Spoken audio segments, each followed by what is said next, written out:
Bueno, hola a todos.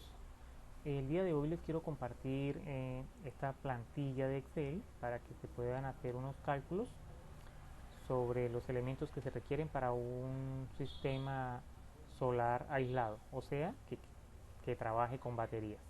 Bueno, vamos a lo siguiente. Mm, Realmente, una de las primeras cosas que tenemos que hacer es revisar que todos nuestros elementos sean los apropiados para la red y que tengan un consumo lo más bajo posible. Me explico. Por ejemplo, en el caso de las luces, todos sabemos que los bombillos eh, incandescentes, esos de luz amarilla, tienen un alto consumo. Debiéramos eliminarlos en su totalidad y cambiarlos por luces más eficientes. En este caso sería por bombillos LED. Bueno, perfecto. Teniendo esos ajustes, procedamos a lo siguiente. Vamos a llenar nuestra tabla. Y aquí hay que tener en cuenta lo siguiente. Por favor, hay que escribir todos los elementos que se van a conectar. Cuando digo todos es todos. Hay que hacer una lista completa de todos los elementos que tengo en el hogar y que los voy a conectar a la red. Bueno, vamos a llenar de la siguiente manera. En el caso de las luces, cuántos bombillos tengo, eh, la potencia de cada elemento. Por ejemplo, si son luces LED, algunos luces LED son de 7 vatios y vamos a colocar también el uso que se les da, cuántas horas por día. En este caso serían 6. Una nevera, una nevera que tiene 120 vatios y que va a estar conectada 12 horas al día. No es que vaya a estar conectada, generalmente una nevera está conectada a las 24 horas del día, pero lo que ocurre es que, por ejemplo, en el caso de las neveras, ellas tienen algún un timer, alguna función que ya cuando han alcanzado una temperatura, ellas simplemente quedan en estado de reposo, digámoslo así. Entonces, por lo general, ellas las 24 horas del día que están conectados realmente están trabajando la mitad e incluso un poco menos dependiendo del uso que se le da a la nevera. Eh, se está haciendo. Bueno, tenemos acá los aguacates al lado, pero no importa, sigamos. Tenemos, por ejemplo, un computador portátil que tiene un consumo de 20 vatios y que lo voy a usar 6 horas al día. Continuemos con la lavadora. ¿Qué pasa? Tengo una lavadora que tiene 400 vatios, que es un consumo de 400 vatios, y acá dice 0,5. Bueno, pero ¿qué quiere decir eso? Realmente no es que 0,5 sería 0,5 horas en el día. Generalmente hay elementos como la lavadora que uno utiliza es una vez a la semana. Y por ejemplo, en mi caso se utiliza la lavadora una vez a la semana y se utiliza por 4 horas, por ejemplo. Entonces el cálculo que se va a hacer es el siguiente. Digamos que yo tengo mi lavadora que utilizo 4 horas cada 7 días. En este caso me daría 0,57. Digamos que si yo lo utilizo 4 horas a la semana, la estaría realmente utilizando en promedio 0,57 horas al día. Eso es lo que debo colocar ahí para nuestro cálculo. El router. Así, bueno, así con cada elemento que se utilice una vez por semana e incluso una vez por mes. Hay que hacer esa apreciación. El router va a estar conectado a las 24 horas al día y consume 18 vatios.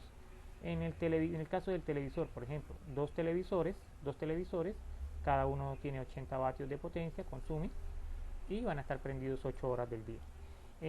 Por ejemplo, en lugares muy calientes pues van a haber muchos más elementos, incluso los ventiladores, ventilador de mesa, ventilador de techo. En este caso vamos a usar solamente el ventilador de mesa.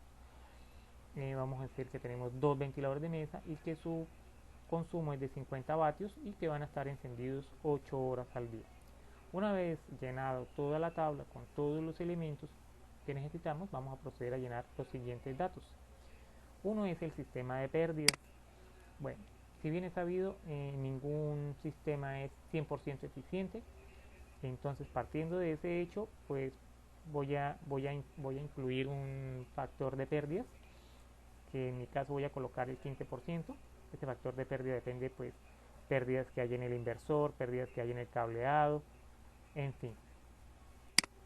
Voy a colocar y esto nos ayudará, pues, lógicamente a acercarnos a un valor más real a la hora de hacer el cálculo. Las horas sol pico. Bueno, aquí es donde muchas personas no saben, de dónde se consigue ese valor. Este valor generalmente pues se consigue en unas tablas, pero también hay unas páginas que nos proporcionan ese dato de manera más eficiente, y no importa dónde, simplemente hay que indicarle dónde se va a hacer la instalación. Voy a hacer clic, se abrirá una pestaña del navegador porque es un link, una página web que nos llevará a la página de la NASA, encargada de hacer esos cálculos o de tener este promedio a nivel mundial, y vamos a mirar cómo lo podemos usar. Aquí voy a darle a aceptar, acá voy a cerrar esta pestaña, voy a moverme en el mapa y voy a hacer un zoom, digámoslo así, en la parte donde yo quiero hacer mi instalación. Bueno, por ahora digamos que estamos acá en Cartagena, en un lugar de Cartagena vamos a hacer la instalación. Vamos a hacer clic en este icono, en este botón de color café. Vamos a decirle que acá en anual, ya está en anual, acá vamos a disminuirle para que nos deje ver el mapa, y aquí en las opciones vamos a colocar la opción que dice minimum latitud til radiación, que quiere decir que es la radiación mínima anualmente que tiene mi panel, con una inclinación igual al de la latitud, ¿sí? Entonces este es el que vamos a usar. Vamos a colocar, digamos que en un lugar por acá, y bueno, acá nos va a arrojar un numerito. Ese es el número que nosotros vamos a usar para nuestro cálculo. En este caso es 5.03. Bueno, nos vamos de nuevo para nuestro archivo de Excel y vamos a colocar 5.03. pues voy a colocarlo realmente pues 5,03. Bueno, acá es importante que en algún computador se escribirá con coma, otros con punto. Eso depende de cómo yo tenga configurado mi sistema operativo para que los decimales trabajen con coma o con punto. Si colocan un valor que no es acorde, por ejemplo yo hubiese puesto 5.5.03, de pronto voy a tener acá unos valores erróneos, ¿sí? Entonces hay que tener ese cuidado. Acá yo lo tengo que la decimal sea con coma, entonces voy a colocar 5,03. Listo.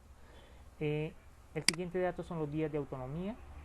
Están directamente relacionados con las baterías. Digamos que en dado caso que, digámoslo así, en teoría o no haya buena luz solar, entonces que las baterías nos den soporte hasta por 2 días. Se pudiera colocar acá, por ejemplo, día y medio, 1,5 días, ¿sí? No tendría problema, o sencillamente colocar hasta 3 días. Hay lugares en que es necesario que esos días de autonomía sean más cercanos a 3 que a 1, y en otros casos pues las personas indicarán que quieren un solo día de autonomía, En mi caso voy a colocar día y medio, o sea 1,5. El siguiente dato que voy a introducir es relacionado con mi panel solar, que es de 280 vatios. Voy a colocar que es de 280 vatios, pues eso depende del panel que yo quiera comprar o del que yo tengo disponible. El siguiente dato que debo llenar acá es la profundidad de descarga a la batería. Bueno, realmente este valor es importante en la medida en que con ese valor yo voy a proteger la vida de mis baterías. Si yo coloco, este valor debiera estar, pues digámoslo así, en principio entre 20 y 80. Colocar una profundidad de descarga alta o cercana a 80 hará que mis baterías se descarguen día a día, digámoslo así, hasta en un 80%, pero eso va a influir en la vida útil de mi batería. A mayor profundidad de descarga, menos vida útil de mis baterías. Cuando uno tiene proyectado un sistema con baterías estacionarias o tubulares, lo idóneo es proteger esas baterías dándoles un factor de un 30%, o incluso en algunos casos se puede hasta un 20%, pues lógicamente eso aumentará el número de baterías que yo requiero, pero por ejemplo en el caso de las baterías estacionarias puede prolongar la vida útil de mis baterías hasta por unos 15 o 20 años, ¿sí? Con las otras baterías normales, las otras baterías AGM y las otras baterías selladas, yo puedo colocar que, por ejemplo, la profundidad de descarga de mi batería sea hasta un 50% o un 60% estaría bien. La vida útil de estas otras baterías son aproximadamente 8 años con una profundidad de descarga entre el 50 y 60%. Vamos a decir que son de este tipo y vamos a colocar 60%. Debo indicar el voltaje del inversor. Ese voltaje es el voltaje que acepta el inversor en DC para poder conectar mis baterías. Quiere decir que él necesita o para trabajar o para operar 24 voltios DC de entrada, que es el que voy a suministrar con mis baterías. El voltaje de mis baterías, entonces mis baterías van a ser de 12 voltios y de 200 amperios hora. Voy a colocar también un valor que tiene que ver con la protección del inversor. Esa protección se debe a que hay algunos elementos que yo conecto a mi red que demandan de una potencia instantánea muy alta. Es en el caso de los motores, en el caso por ejemplo de las neveras, de cualquier elemento que tenga un motor. Entonces al inicio, al arranque, él demanda una potencia alta. Si yo no tengo en cuenta este factor, pues lo que voy a hacer es que, por ejemplo, si mi inversor es de 1000 vatios y él momentáneamente tiene que soportar una sobrecarga, digámoslo así, un pico de 1500 o 2500 vatios, y si no está diseñado para eso, pues sencillamente la vida útil o incluso mi inversor puede fallar simplemente porque no tengo en cuenta eso. Idóneamente o idealmente se puede colocar un 50% por encima, lógicamente dependiendo de los elementos que yo le voy a conectar. Este último dato, que es la corriente de cortocircuito del panel, la vamos a encontrar en la ficha técnica de nuestro panel, o se la podemos preguntar a la persona que nos está vendiendo el panel. Esta es la corriente de cortocircuito y es la que vamos a usar para el cálculo del controlador de carga. Una vez hayamos llenado nuestros datos, simplemente pues acá van a aparecer unos resultados que son los que pues nos van a indicar los elementos básicos que vamos a requerir para nuestra instalación fotovoltaica aislada. En este caso sería para los elementos que conectamos acá: las luces, la nevera, el computador, la lavadora, el router, los dos televisores y los dos ventiladores de mesa. Vamos a requerir 4 paneles, ya sabemos, son paneles de 280 vatios. Vamos a requerir 6 baterías, 6 baterías de 12 voltios, 200 amperios.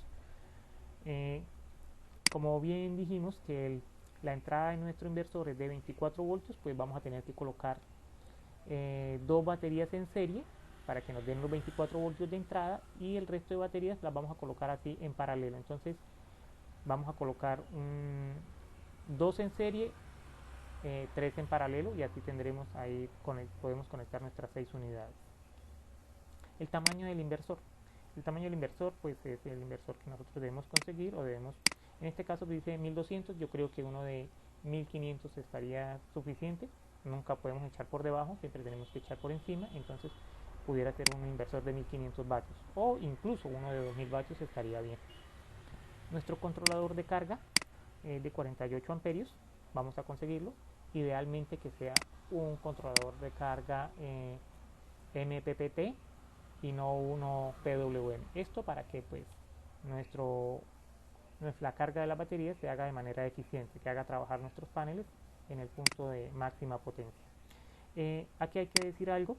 Ahora pues es fácil conseguir un inversor que venga con el controlador de carga incluido. Entonces sencillamente podemos conseguirnos un inversor que sea por ejemplo de 2000 vatios y que tenga un controlador de carga adecuado para nuestro sistema. Entonces estos ya incluso vienen en un mismo elemento, aunque los podemos adquirir por separado. Bueno, espero esto haya servido de mucho. Muchas gracias por su información, por su atención. Cualquier inquietud, pues con gusto me pueden escribir, me pueden mandar un WhatsApp o un mensaje.